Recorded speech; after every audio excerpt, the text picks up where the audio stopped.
Today we going to discuss about electromagnetic spectrum. ये जो electromagnetic waves है, ये सभी इलेक्ट्रोमैग्नेटिक वेव्स को उनकी वेवलेंथ और फ्रीक्वेंसी के बेज पर क्लासिफाई किया गया है। उसको इलेक्ट्रोमैग्नेटिक स्पेक्ट्रम कहते हैं।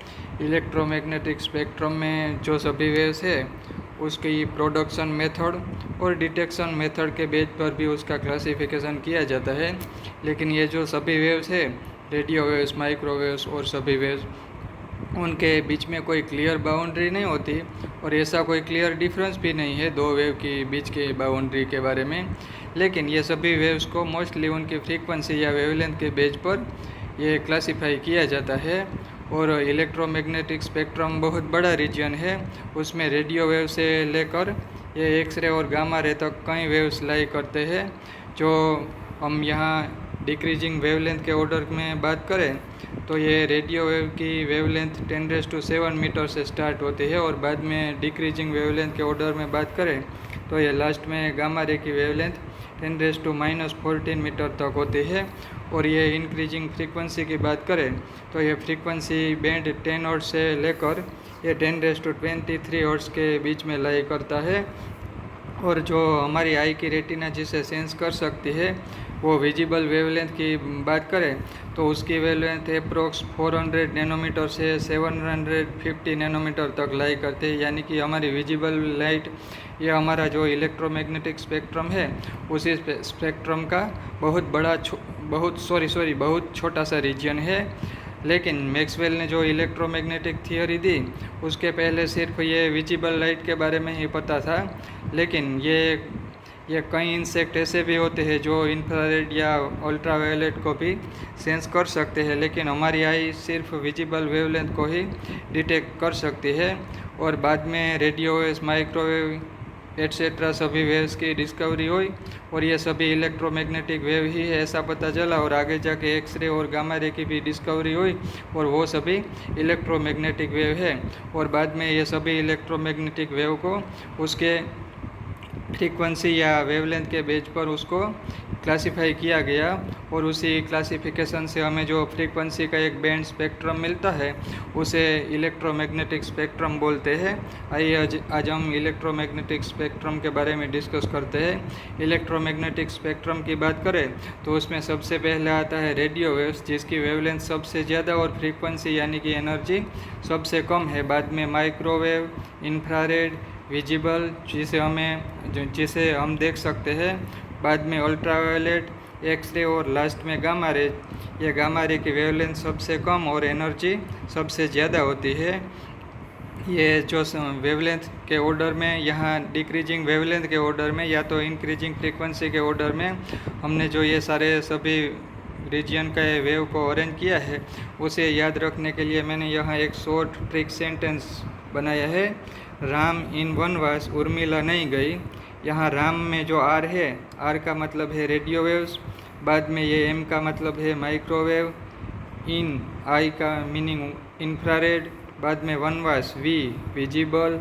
बाद में उर्मिला, यू, अल्ट्रावायलेट। बाद में एक्सरे, एक्सरे में यहाँ नहीं का मतलब लेना है क्रॉस यानी कि एक्सरे। और बाद में गई में जो जी है, उसका मतलब है गामा रे। यानी कि ये हम सिंपली ऐसे ये ट्रिक से याद रख सकते हैं।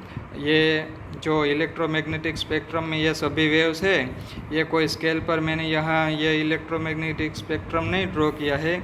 ये रेडियो वेव्स में हम सिंपली देख सकते हैं कि सिर्फ आधी हाफ साइकिल आई है, लेकिन रेडियो वेव्स की वेवलेंथ कहीं बड़ा रीजन कवर करती है। तो ये विजिबल वेवलेंथ की बात करें तो ये 400 नैनोमीटर से अप्रोक्स 750 नैनोमीटर के बीच में लाई करता है। लेकिन यहाँ ये सिंपली हमने रफली ये इलेक्ट्रोमैग्नेटिक स्पेक्ट्रम का आइडिया दिखाने के लिए ये फिगर ड्रॉ की है। अब हम सभी ये जो रीजन में वेव लाई करते हैं, उसके बारे में डीपली डिस्कस करते हैं।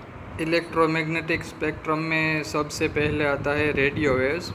ये जो रेडियो वेव्स है, उसका यूज ये रेडियो और टेलीविज़न ट्रांसमिशन में किया जाता है। उसमें short radio waves, long radio waves और सभी एम्पलीट्यूड मॉड्यूलेशन और फ्रीक्वेंसी मॉड्यूलेशन के सभी वेव्स आते हैं। उसकी वेवलेंथ के बारे में बात करें तो अप्रोक्स उसकी वेवलेंथ 0.1 मीटर से ज़्यादा होती है उसे रेडियो वेव्स बोला जाता है।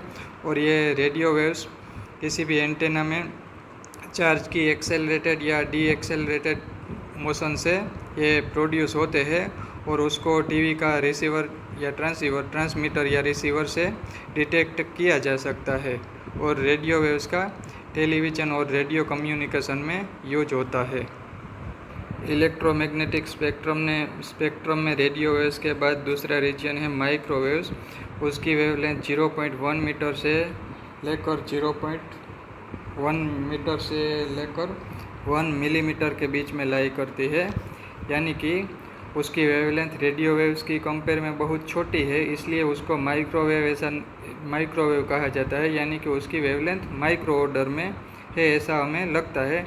लेकिन ये वेवलेंथ रेडियो वेव्स की कंपेयर में बहुत छोटी है, उसका मतलब ये नहीं है कि उसकी वेवलेंथ इलेक्ट्रोमैग्नेटिक स्पेक्ट्रम में बहुत छोटी है, क्योंकि एक्सरे गामा रे की बात करें तो उसकी वेवलेंथ तो बहुत बहुत छोटी होती है। लेकिन ये माइक्रोवेव को जो जिस समय डिस्कवर किया गया उसी समय ये एक्सरे और गामा रे डिस्कवर नहीं हुए थे, इसलिए उसको रेडियो वेव की कंपेयर में शॉर्ट वेवलेंथ होने के कारण उसको माइक्रोवेव ऐसा नाम दिया गया। और माइक्रोवेव के प्रोडक्शन की बात करें तो ये मैग्नेट्रॉन या गन डायोड से प्रोड्यूस होते हैं। और ये माइक्रोवेव का एक पॉपुलर और फेमस यूज तो हमारे ये कुकिंग में होता है, माइक्रोवेव ओवन में, और साथ साथ रेडार की बात करें तो रेडियो डिटेक्शन एंड रेंजिंग, यानी कि एरोप्लेन को डिटेक्ट और उसको नेविगेट करने के लिए जो रेडार का यूज किया जाता है उसमें ये माइक्रोवेव का यूज होता है।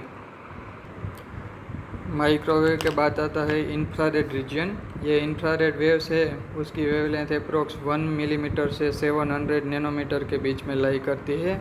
ये जो इंफ्रारेड वेव्स है उसे हीट वेव्स भी बोला जाता है। और हमारे अर्थ पर जो ग्रीन हाउस इफेक्ट जनरेट होती है उसके लिए ये इंफ्रारेड वेव्स रिस्पॉन्सिबल है। और ये हॉट सब्सटेंस या तो हॉट मॉलिक्यूल से प्रोड्यूस होते हैं। और ये इंफ्रारेड वेव्स है वो photographic film, photo cell etcetera में उसका यूज किया जाता है। इंफ्रारेड के बाद आता है विजिबल स्पेक्ट्रम, जो इलेक्ट्रोमैग्नेटिक स्पेक्ट्रम का बहुत छोटा सा रीजन है। अप्रोक्स 700 से 400 नैनोमीटर के बीच में विजिबल स्पेक्ट्रम लाई करता है और उसे हमारी आई सेंस कर सकते हैं, यानी कि हमें वर्ल्ड यूनिवर्स में जो कुछ भी देख सकते हैं और हमारी आई से जो भी डेटा हमारा ब्रेन एनालिसिस कर सकता है वो ये विजिबल वेवलेंथ के कारण से होता है। और ये विजिबल स्पेक्ट्रम की बात करें तो उसमें सबसे लॉन्गर वेवलेंथ के वेव होते हैं रेड लाइट के, और सबसे कम वेवलेंथ वाले होते हैं वायोलेट। उसके बीच में हम ऐसे याद रखते हैं VIBGYOR। ये जो वायोलेट वेव्स होते हैं ब्लू, ये सबसे ज़्यादा एनर्जी वाले होते हैं और रेड लाइट सबसे कम एनर्जी वाले होते हैं। और ये अप्रोक्स 750 नैनोमीटर से ये 400 नैनोमीटर के बीच में लाई करता है। विजिबल रेंज के बाद आता है अल्ट्रावायलेट रीजन, यानी कि यूवी रेज, जो कॉमनली हम जानते हैं कि हमारी स्किन के लिए डेंजरियस है, क्योंकि ये और जो रेडियो वेव से लेकर सभी वेव से उसकी कंपेयर में ज़्यादा एनर्जी वाले हैं। और ये जो अल्ट्रावायलेट वेव्स है वो जो सन से हमें रेडिएशन मिलता है, सनलाइट, उसका भी एक पार्ट है। और साथ साथ में ये कभी किसी मॉलिक्यूल में जब इलेक्ट्रॉन एक लेवल से दूसरे लेवल में जंप मारते हैं तो अब ये अल्ट्रावायलेट रेडिएशन एमिट होते हैं। और ये अल्ट्रावायलेट रेडिएशन ये यूवी लैंप से भी जनरेट हो सकते हैं। और ये अप्रोक्स 400 से 1 नैनोमीटर के बीच में लाई करते हैं। और ये उसे हम फोटो सेल या फोटोग्राफिक फिल्म से भी डिटेक्ट कर सकते हैं। ये एक्सरे की खोज रोंटेंजन ने 1895 में की थी। ये 1 नैनोमीटर से 10⁻³ नैनोमीटर के बीच में लाई करता है, यानी कि उसकी वेवलेंथ बहुत शॉर्टर होती है और फ्रीक्वेंसी बहुत हायर होती है। और ये जो एक्सरे है उसे हम आयोनाइजेशन चैम्बर या गीगर मुलर काउंटर से डिटेक्ट कर सकते हैं। और ये किसी भी स्किन हो तो उसमें, हमारी बॉडी की स्किन हो तो उसमें से ये इजीली पास हो सकते हैं। इसलिए जो हमारी बॉडी में अगर फ्रैक्चर हुआ हो तो उसे डिटेक्ट करने के लिए ये मेडिकल टेक्निक में ये एक्सरे का यूज किया जाता है। ये एक्सरे जब हाई एनर्जाइड इलेक्ट्रॉन किसी इनर सेल में, जब एक सेल में से जो न्यूक्लियस के पास सेल होती है उसी एक सेल में से दूसरी सेल में जंप मारते हैं तब ये हाई एनर्जाइड एक्सरे प्रोड्यूस होते हैं। और ये वेरी हाई एनर्जाइड एक्सरे का कैंसर की ट्रीटमेंट में, ये कैंसर के जो ट्यूमर के सेल होते हैं उसे डिस्ट्रॉय करने के लिए भी ये मेडिकल थेरेपी में एक्सरे का यूज किया जाता है। एक्सरे के बाद आता है गामा रे। गामा रे ये इलेक्ट्रोमैग्नेटिक स्पेक्ट्रम का सबसे छोटी वेवलेंथ का या तो सबसे हाई फ्रीक्वेंसी एनर्जी वाला रीजन है। ये गामा रे हम जानते हैं कि जब एटम बम का एक्सप्लोजन होता है या तो एटॉमिक पावर स्टेशन में भी ये जब रेडियो एक्टिव डीके होता है तब ये गामा रे एमिट होते हैं। और ये गामा रे जब न्यूक्लियस एक एनर्जी लेवल में से दूसरी एनर्जी लेवल में जब जंप मारते हैं तब ये न्यूक्लियर एनर्जी के डिफरेंस से ये गामा रे प्रोड्यूस होते हैं। और उसकी वेवलेंथ की बात करें तो उसकी वेवलेंथ 10⁻³ नैनोमीटर से भी शॉर्टर होती है। और ये गामा रे को ये गीगर मुलर काउंटर या सिंटिलेशन काउंटर या आयोनाइजेशन चैम्बर से हम डिटेक्ट कर सकते हैं। और ये लो एनर्जाइड गामा रे का यूज भी ये कैंसर में ट्यूमर के सेल डिस्ट्रॉय करने के लिए उसका मेडिकल थेरेपी में यूज होता है। यह गामा रे की वेवलेंथ बहुत शॉर्टर है और उसकी एनर्जी बहुत हायर होती है। और यह गामा रे इजीली किसी भी मटेरियल में से, मैटर में से पास हो सकते हैं। इसलिए जो एटम बम में से या तो ये गामा रेडिएशन जो होते हैं वो हमारी बॉडी के लिए बहुत डेंजर होते हैं और वो आसानी से हमारे ये जो सेल मॉलिक्यूल का स्ट्रक्चर है उसे डिस्ट्रॉय करते हैं।